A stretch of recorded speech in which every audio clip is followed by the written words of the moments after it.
ছোটবেলা থেকে দেখেছি আমার বাবা বাগান, আমাদের বাড়িতে সামনে মানে ফুলের দেয়াল, গন্ধরাজ ফুলের দেয়াল, অনেক ধরনের প্রজাতি গাছ ছিল। ছোটবেলা বাগান করতো দেখে আমার নেশা ফুলের গাছ লাগানো। আস্তে আস্তে যখন আমি জামালপুরে বাগানে একটা জায়গা করলাম, তখন আমি চিন্তা করলাম বাগানে, ফুলের বাগানের সাথে সাথে আস্তে আস্তে আমি ফলের বাগান শুরু করলাম।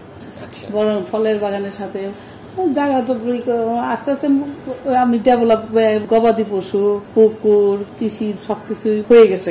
ছোটবেলা থেকে গাছের দিকে খুব নেশা। আমার নেম বিল্ডিং এ অনেকদিন ছিলাম, ছাদে বাগান করছি। শাইখ সিরাজ ভাই আসছিল, আমার ছাদ বাগান দিয়ে খুব প্রশংসা করছে। আমি আস্তে আস্তে ওখানে অনেক কিছু, ছাদে অনেক প্রজাতির গাছই ছিল। নিজের বাসায় উঠছি, নিজের বাসাও গাছ, ছাদে এই ছাদেও গাছ আছে, সবকিছুই করছি। তারপর আমি জামালপুরে বিশাল একটা গার্ডেন করছি, ফলজ, বনজ, ঔষধি, শুভাবর্ধন মানে ফুলের গাছ, আর যে বনজ মানে বিভিন্ন ঔষধি বনের গাছও আছে, আর কুম্বি, আমুর, এগুলা অনেক প্রজাতির গাছ আছে। তারপর ঔষধি গাছের মধ্যে ভর্তুকি, আমলকি, বয়রা এই ধরনের আছে।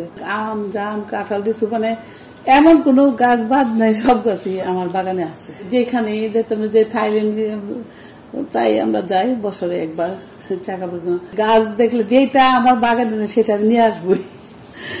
আমি বাংলাদেশের দ্বিতীয় অ্যাওয়ার্ড পেয়েছিলাম।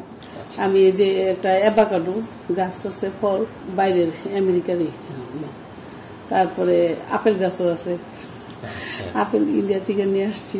আপেল, আঙ্গুর, মানে বাইরের গাছগুলো আমি সেট করছি। বনের কাঠের গাছ, সেগুন আছে, আগুর গাছ অনেকগুলো আছে। এমন কোন ফল নাই যে আমার বাগানে। গরু আছে, অনেক গবাদি পশু আছে। ছোটবেলা থেকে পুকুর ভরা মাছ, গোলা ভরা দানা আমার স্বপ্ন ছিল। ফ্রেশ জিনিস খাওয়াটা এগুলো সবারই উচিত, ফ্রেশ খাওয়ার জন্য। নিজের, আমি তো এমএসসি পাস, কিন্তু পলিটিক্যাল লিডারের বউ আমাকে কোনো চাকরিতে দেয় নাই। আমি গাছের দিকে নেশা, গাছই করতেছি।